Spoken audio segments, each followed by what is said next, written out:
sitting here with Jim Hurst, the great Jim Hurst, and we're at the IBMAs, and just saw your set, and it was incredible as always. I mentioned before last year, saw you for the first time, and I just couldn't get out of my chair. It was amazing. Thanks, and Scott. I've been a big fan since. But tell us how it all started, how you got to where you're at. Well, my mom and dad were music lovers, and Dad played guitar. He also played mandolin. He played a little banjo and a little fiddle. He and his next oldest brother, there were three of them, but the second brother, they used to play duet stuff like Johnny and Jack and Louvin Brothers and the Monroe Brothers, different things like that, the Blue Sky Boys. They would do Jimmy Rogers, they'd do traditional country, and it was usually guitar and mandolin. And so when I was growing up, my oldest brother, who was 8 years older than me, he would sit around and pick, sometimes with them, and they would play around the house. Sometimes my uncle wasn't there, but my dad was there, and he'd have friends come over and they'd play bluegrass. They'd play banjo, mandolin, dobro, bass. My dad would play guitar, and once in a while we'd have other musicians, and there'd be all kinds of singing and picking, and just a jam. So that's how you grew up with constant jam going on? Well, not constant, but often. And did you start off on the guitar? Yes, I did. At the age of 4, a friend of my family, we called him Uncle Lee Rose.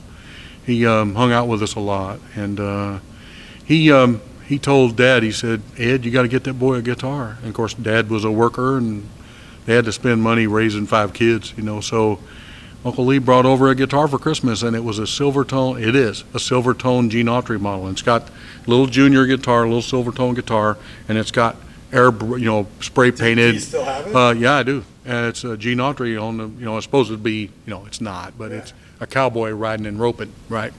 And I still have the guitar. It still plays. 4 years old? At 4 years, and that was back in the 1900s. Because from watching the way you pick, I thought it was more like in the womb that you started. Well, because Dad was probably playing. There's probably, I don't know if it happened to me, but somehow or another I found the love of it, of music, and I think it's probably early on. Because Dad played a lot before I was born. He was playing. My older brother is 8 years older. He was playing way before I was born. Is your brother still playing? No, we lost him last year, but he did play. He played really great, wonderful vocalist. My younger brother plays too. My 2 sisters sing really well, but nobody did it outside the house except for my younger brother and I. Later on, we had a wedding reception band. We'd go out and do stuff. But because of my dad, I learned to love it early. So after I get in that guitar, then I just kept learning. So you start playing in bands, though? Well, later, I started playing more like I talk about. Jack Shannon, a friend of mine, wrote a song called "I Picked the Wildwood Flower," and it talks about a lot of different things in that song, and they can look it up on my website, jimhurst.com. But it's being played on radio and satellite radio, terrestrial radio, and on the internet. Actually, on Frontier Airlines too. Cool. It's pretty cool. Bluegrass is growing. It's really wonderful. Yeah. But Mother Maybelle Carter was a huge influence on anybody that plays guitar in the bluegrass and country world, and a lot of folk people probably too. So that's kind of what my dad did. They call it Carter style now. It's where you play chords and play a melody at the same time, and it's more rhythmical than it is anything else. So that was kind of my first view of music, was with a flat pick on a guitar or a mandolin, and then later on I started learning to play mandolin, played a little more banjo, and learned how to play bass, and kind of messed around with dobro, but not good enough to play in front of anybody. Now you're a one-man show, which is not common in bluegrass. No, it's really not. There's been a couple of people that have kind of done that. Of course, most notably John Hartford, but he did it on fiddle and dance and banjo. And he also had bands sometimes, and he would get out and he would do the one-man thing. Of course, that's a super talent, John Hartford. Time ago, too. But he passed away, I don't know, 8-10 years ago or something.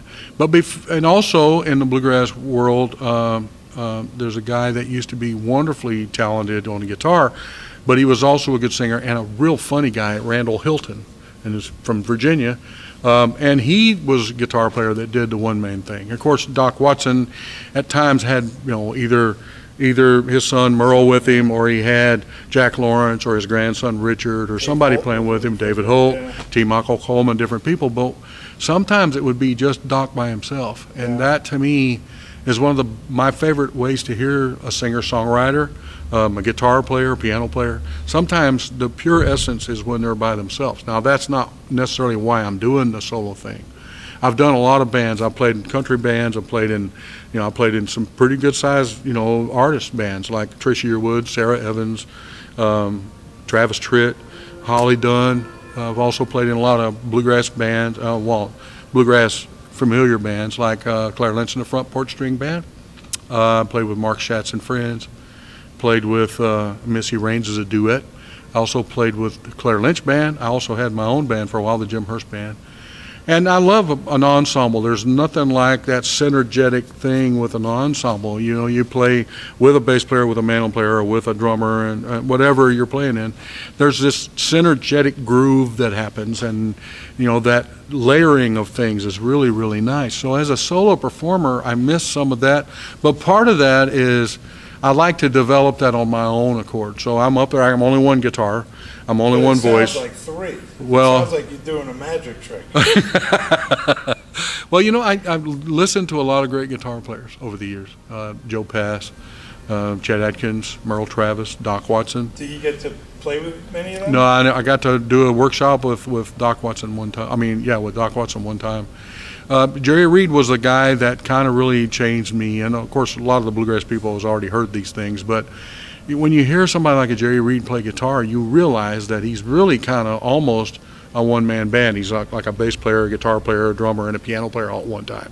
And so when you hear something like that, you realize that may be way stratospheric as far as how much talent, but it's possible.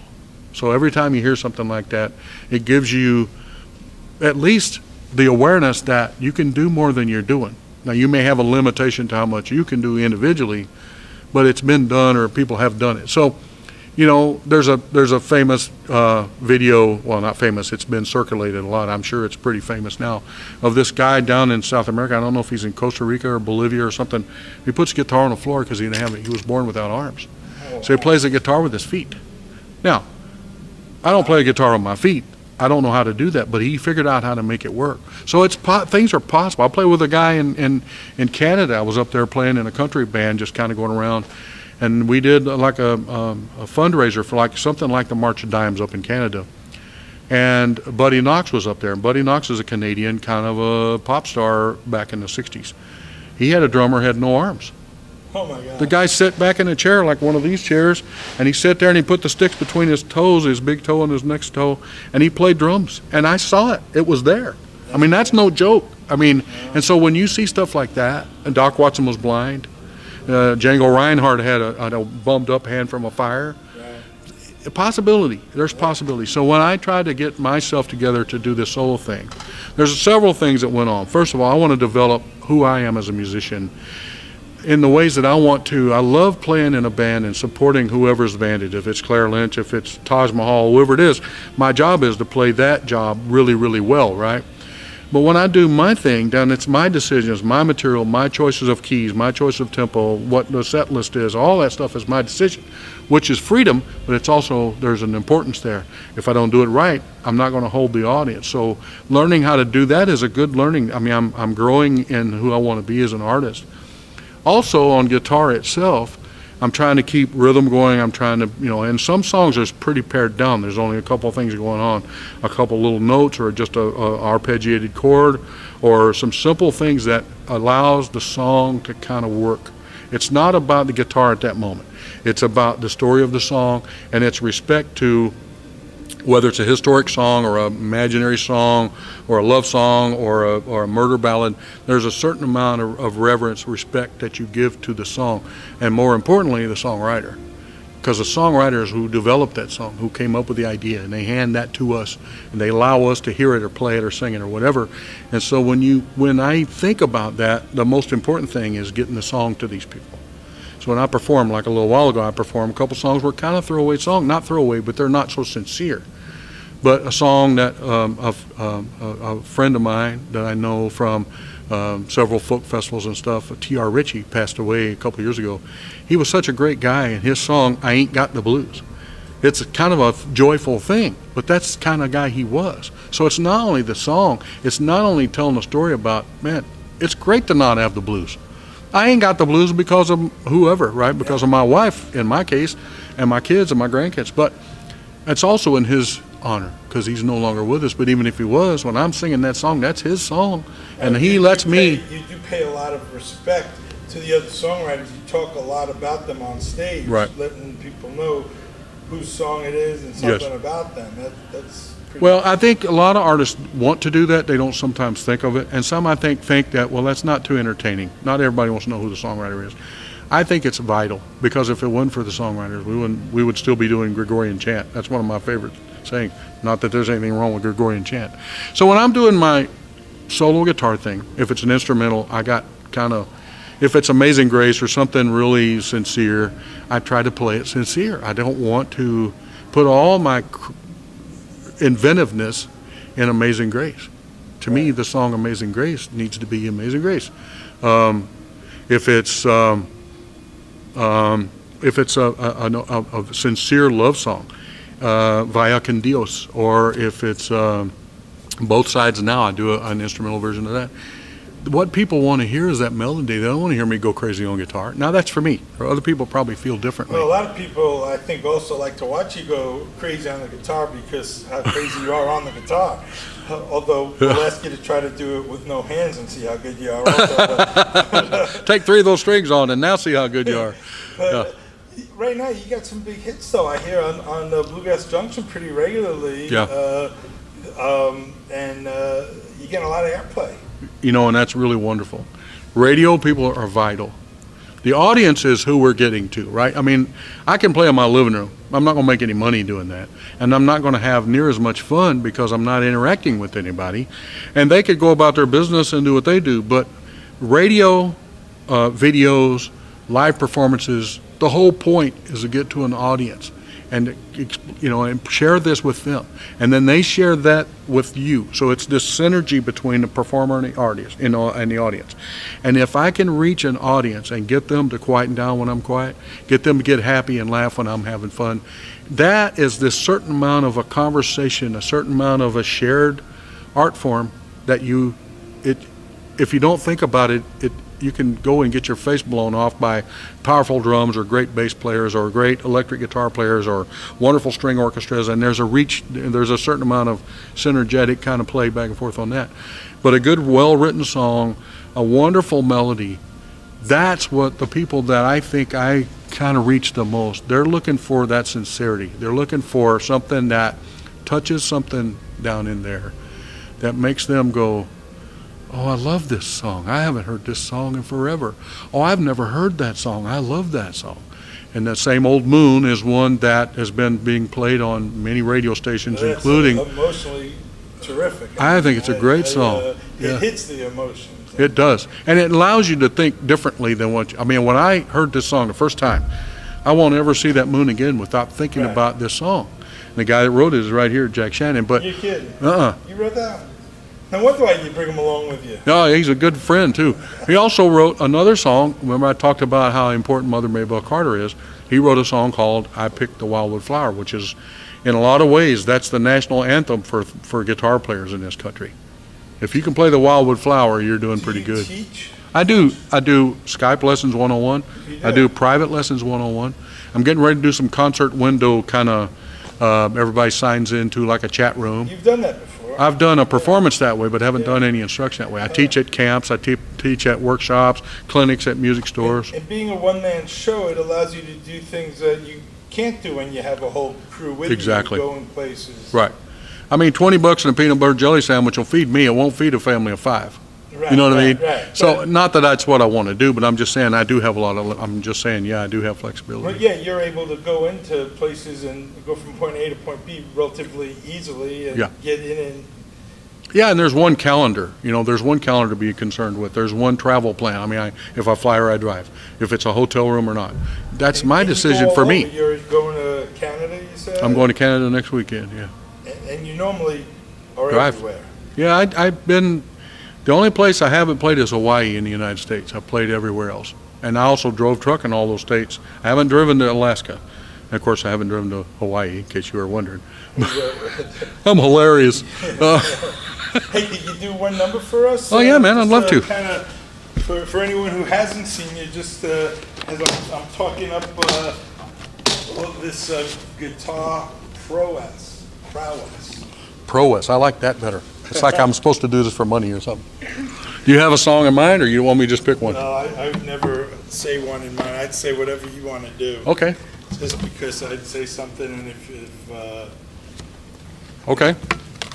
But I'd love to be able to show to people as a guitarist the crazy, awesome guitar Thanks, Jack. skills. You know, craziness. But then again, I also love the ballads too. So whatever you just do by me.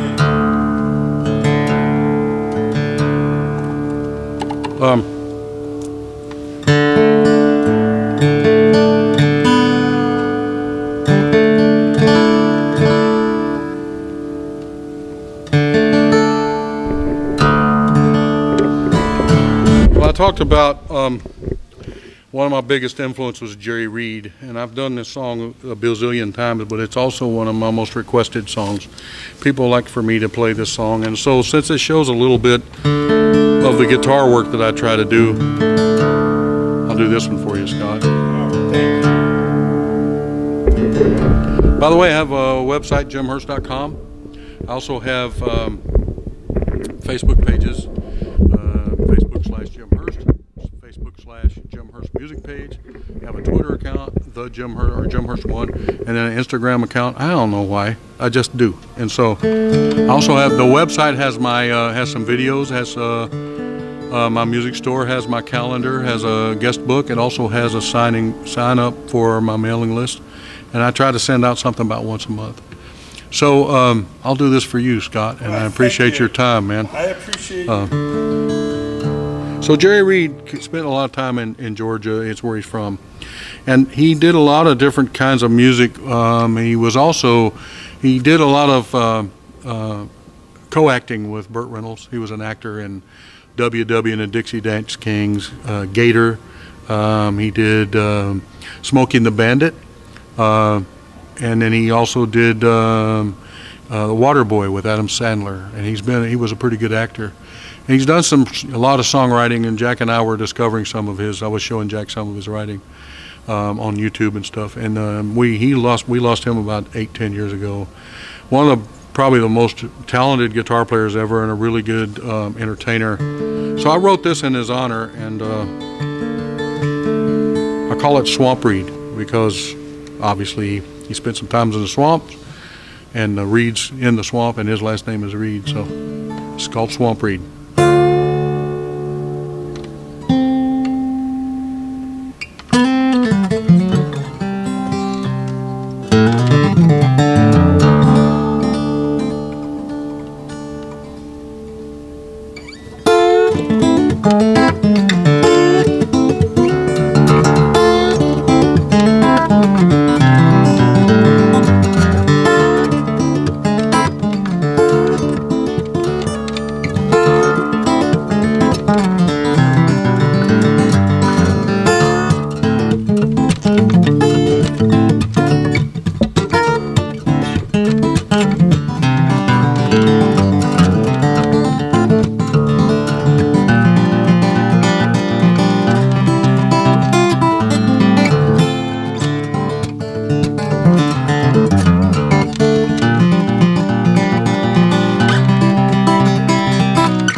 Incredible. Thanks, man. Thank you. That was awesome. That is awesome. I'm signing up for you. I don't even play guitar, but I'm signing up for your next guitar thing. Well, you know, it's really fun to try to, I don't know, to try to live in the moment, try to play something that matters to me, and hopefully that matters to other people, you know, and you don't know what's going to reach the audience until it does. I mean, I think Did you always feel that way? No, I've kind of grown into having, Jack and I were talking about this a little while ago, the confidence in which I have to do what I do and the courage that it takes to kind of stand up in front of people that, you know, are used to hearing some of the best music in the world right here at IBMA for the International Bluegrass Music Association's World of Bluegrass Trade and Convention. And then Thursday night is the awards show, and we're going to say thank you to the best of the best, you know, or at least in some ways they're best of the best. And to stand up on a stage by yourself and play on a stage where people right before you and right after you is more than just one guitar, that takes a lot of courage. It takes also maybe a little bit of craziness. Maybe I'm crazy to try to do this. But you know, one thing I did realize early on when I was working with Missy Raines as a duet, Jim Hurst and Missy Raines, people don't expect to hear 12 pieces. They expect to hear guitar and bass and 2 vocals. That we're not trying to impress them to make us sound like we're 15 people. We're trying to play what we do as a guitar player and a bass player and 2 singers. Well, when I'm up there on stage, I'm trying to tell people, look, this is me on guitar. It's just me and a guitar, and you're not going to hear the Ricky Skaggs 8-piece band. You're not going to hear Balsam Range 6-piece band. You're not going to hear a trio like Nickel Creek. You're going to hear one guy, one guitar. And I'm going to give you the best I got, and I'm going to do the best I can to share with you some songs and some emotions and some fun that I like to have. And if you can buy into that, if you get a chance to hear it and you like it, then everybody's lives are enriched, not only mine but the listener, hopefully. And that's what it's about. I mean, musical art is a shared art form in a lot of ways in bluegrass. We can be playing these songs in a room like this. There could be 20 people in here playing a jam. You could go to a picnic somewhere and 3 or 4 people break out instruments. It doesn't have to be so proper and so, you know, preparatory. You don't have to know music theory. You just get the instruments out and you play what you feel, and you enjoy the fact that you're not perfect, but you're trying to do as good as you can. And then you know a lot of music theory. I don't know any music theory. I've never taken. Only thing I know is a major scale, and I know what a minor chord is versus a major chord. And I've got, you know, some versions of chords that I've heard people like Jay Reed or Chet Atkins or you know, Joe Pass do, like, you know.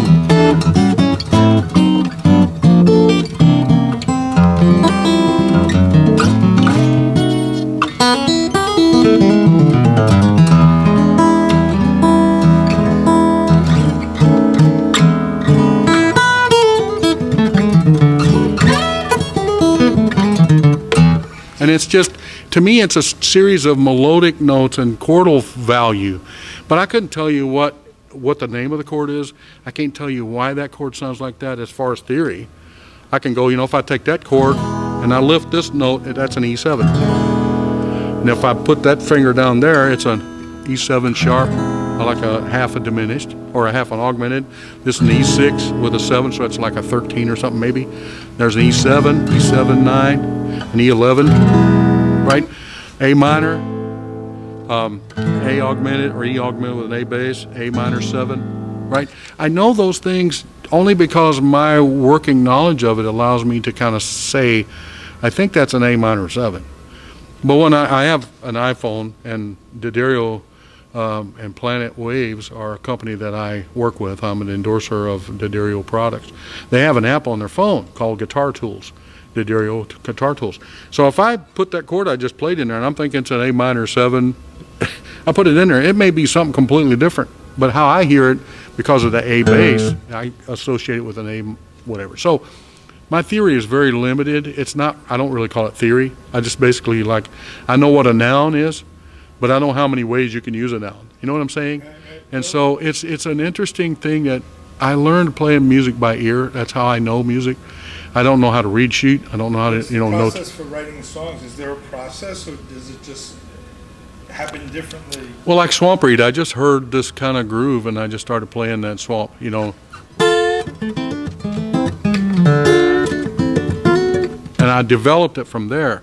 You know, song is in D, the B section is B flat, C, A minor 7, D. And so it's just, when I'm thinking of writing a song like for Jerry Reed, I'm thinking of things that he might do. I'm not trying to copy him necessarily, I'm just trying to salute to his influence to me. And that's different. If I try to do his song, then I'm going to try to play it the best way I can, you know. So if it's a Jerry Reed classic, like The Claw,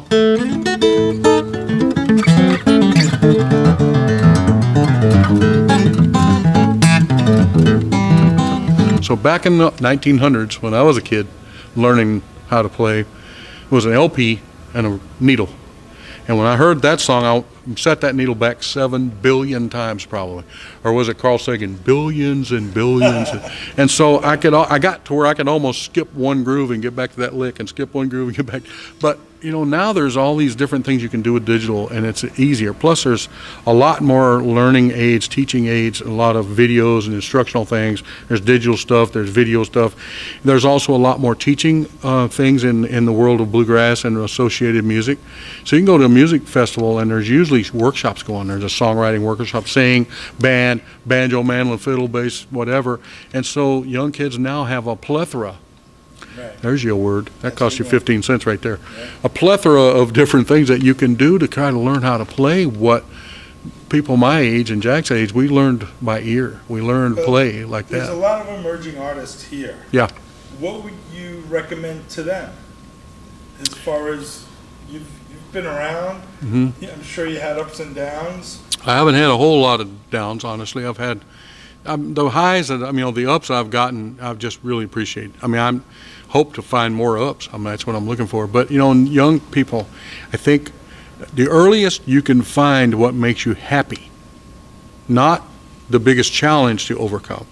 If you want to play mandolin like Chris Steele, well, you're going to have to work hard at it because he's a monster. You know, if you want to play guitar like David Greer, you're going to have to work hard at it because he's a monster. You know, play fiddle like Alison Krauss or you know, Kenny Baker or whoever it is. Those people, they are naturally talented and they worked hard at it when they were younger. So if you're an up-and-coming youngster, get around and play as much as you can, but try to find out what makes you happy as early as you can and build on that, because otherwise we're just copying everybody's licks.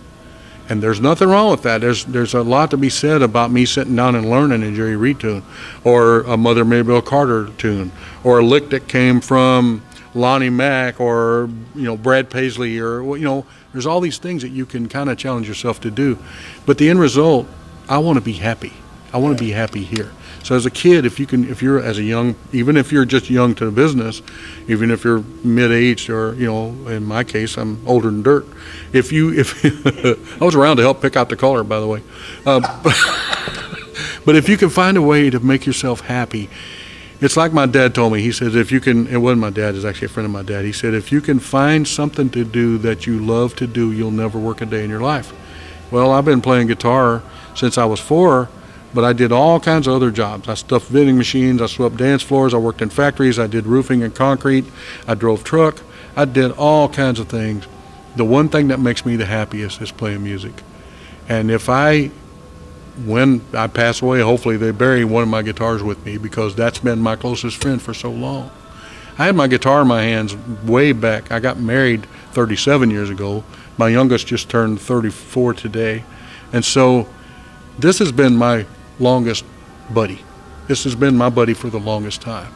And so if I can't have fun with this thing right here, unless I win the lottery, I don't know. I just like breathing too. Breathing is a good thing. Well, I know you got to move on. Let's just get 2 things. Okay. First, tell us about what you got coming up. Flatpicking Guitar Magazine, who is it's really the only magazine on print and online that focuses purely on guitar players that play flat pick style. I do both. I play flat pick and fingerstyle. So he's doing an article, a cover story on me. I'm a featured performer. I was back in '99. This is 20th year. So he's going through and he's taking all the people that he had featured, and he's doing 20-year, like what happened 20 years ago, what's happening now. And so the interview that I did with him was really extensive, and it was really great to kind of talk about some of the things we talked about as young people coming up, or what's changed. That's coming out November, December. You can go to, I think it's flatpick.com, and you can find out more about that. I've got, actually tomorrow is the IBMA Awards, and I hate to kind of pat myself on the back, but I've been fortunate again to be nominated for one of 5 finalists for the Guitar Player of the Year award with the IBMA. And they gave me that award. They presented me that award in 2 times, in 2001 and 2002, and that's a big thing for me. That's one of my highs. And so I'm on a list with some great players: Tim Stafford, Josh Williams, Kenny Smith, and Brian Sutton. And those guys are monster players. But there's 30 more that could be on that list just as easy as the 5 of us. And that's what's wonderful about bluegrass. I'm doing some touring. You can go to my website, jimhurst.com, and see my touring schedule. I got a new CD out with a friend of mine, Roberto Della Vecchia from Italy. We did a CD together called Atlantic Crossing, and we both composed new songs, and we also recorded some traditional things from each one of our countries. He is from Italy, obviously, and mine from America, U.S. And then we also did some, remakes of, some obscure things from each country. And that was a fun project. You can find that on my website. My latest CD, Looking Glass, which has Same Old Moon that we talked about, and also I Picked a Wildwood Flower and some other things, is on my website. Most of my merchandise you can find on my website. Some things I'm currently out of stock. There's one CD that I did for Pinecastle Records you can't find on my website right now, Second Son from Pinecastle Records. I've got several more dates this year till the end of the year. Next year I've got some really cool things coming up. I'm starting a trio. I love doing my solo thing, but November 7th is the first gig for me and 2 other people. Todd Phillips on bass and Nate Lee on mandolin, fiddle, and maybe clawhammer, depending on what the material is. And we'll be doing, at least to start with, if not focusing mostly on my compositions and songs that I've recorded by other people. But eventually I want to try to write enough material or co-write with people to fill the set list up with original material. For obvious reasons, I want to try to develop my own writing technique and work with others. Jack and I have been writing together. But also to just try to see where it goes, where it takes me. Because I think it's a Chinese proverb says, it's not the destination, it's the journey. And my journey has been wonderful, and I don't want the destination to show up to yet, and I'm not ready for that yet. Well, the other thing I wanted to mention, I heard you say to the audience, yeah, one of your great favorite things is grandchildren. Yes. How many grandchildren do you have? I got 2 grandchildren. Lila Grace was born 4 years ago this coming New Year's Eve. She is the smartest thing in our family, I think, although both my children just got their bachelor's degree and going for master's. But she's made us happy, and she's one of those, I think every family probably has at least one miracle child.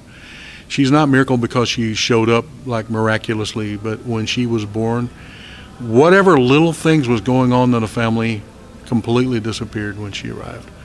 And I'm a Christian, so I'm not pushing that, but in my heart and in my spirit, when she showed up, it brought me peace, and it brought me, you know what? Everything is good.